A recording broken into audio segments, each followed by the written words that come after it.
Hey guys! So, I don't know if you've seen it yet, but I did a previous video where I went over real estate lingo. So I picked 10 words, letters A through J, and helped you understand the definition so that we can learn the real estate language together. Well, now it's part for that second part of that video where I'll go over 10 more letters, K through T, to keep going down the alphabet. Now, I couldn't think of a letter for K, so I decided to create my own. So letter K is killing it. Killing It is a real estate agent that works hard, is consistent, and provides their customers with a wow experience every single time. So lovely letter L is legal description. A legal description is a description which is complete enough that an independent surveyor could locate and identify a specific piece of real property. So oftentimes you'll see legal descriptions appear on sales contracts or deeds, and it helps your buyer understand specifically what property they're purchasing, and it also lets them know what their property boundaries are.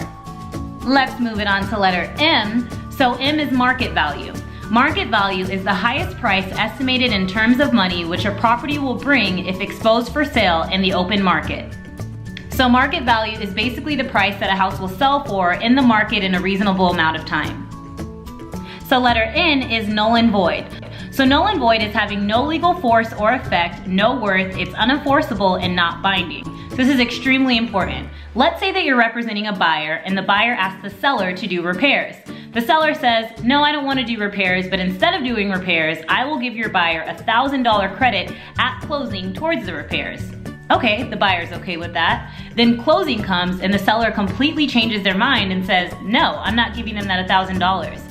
If you don't have it in writing, it's officially null and void. Because it was not in writing, it's not binding, and there's no legal force for you to pursue that later. So always, always, always make sure that any sort of negotiations or any sort of agreements between a buyer and seller are always in writing so that they are enforceable. Yeah. Letter O. So letter O is open listing. So an open listing is a listing given to any number of brokers. The first broker who secures a buyer ready, willing, and able to purchase at the terms of the listing is the one who earns the commission. Now we gotta talk about this one for a second. I would never take an open listing, and I also would recommend that you never take an open listing, mainly because when a seller hires you for the job of selling their house, they're supposed to trust that you can do that. And with an open listing, they're basically saying, hey, let's give it to a bunch of different people and just see who can sell it first. I like to work with people who believe in me, who trust that I'm the professional and that I'm gonna do what I promise in getting their house sold. So open listings just aren't for me. Letter P is pity. P-I-T-I-I. P-I-T-I. No, it's literally just P-I-T-I. I think I added an extra I. So pity, or P-I-T-I, is an acronym for a mortgage payment that is the sum of the monthly principal, interest, taxes, and insurance. As you can see, I love this word. I just like it because it's such an easy way to remember what's covered in the monthly mortgage. So if you ever have a buyer say, well, what am I paying? Do I have to pay my taxes separately? Nope, don't worry about it. It's actually covered in your monthly mortgage, and you as an agent can remember that easily. P-I-T-I, principal, interest, taxes, and insurance. So letter Q is quitclaim deed. A quitclaim deed is a deed of conveyance which operates in effect as a release of whatever interest the grantor has in the property, sometimes called a release deed. So a quitclaim deed could be a really good option if you're working with a couple that's going through a divorce and they want to have little to no contact. A quitclaim deed will release one of the spouses from having to make the decisions or sign. So if they don't want communication, a quitclaim deed is a really great compromise. So letter R is range pricing. So range pricing is basically a marketing tool that some sellers or some agents will use to try to get a higher offer from buyers. 2 more left. Have you ever seen that thing where they're going down the elevator? Does it look like that? It does! No, it looks like I'm just falling. Okay.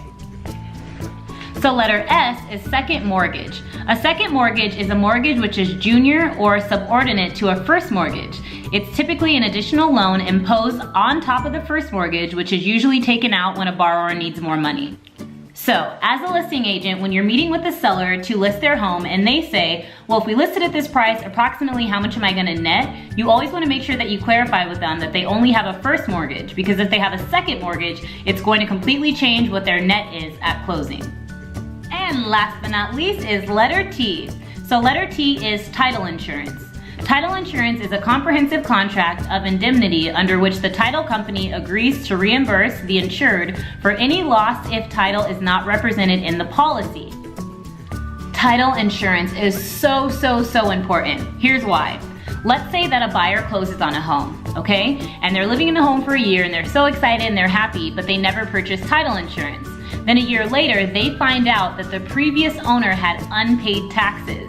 Because they don't have title insurance, they're now responsible to pay those unpaid taxes. But with title insurance, the title company will cover it and pay those taxes for them. We made it through the alphabet, woo! Well, we made it through the first 20 letters of the alphabet. Thank you so much for watching. I hope you found this video somewhat informative. Keep an eye, we still have 6 more letters to go. And also, if you're a real estate agent or anyone who knows anything about real estate and you know a letter or a word for letter K in the real estate dictionary, let me know, because I like killing it, but I really couldn't find a word.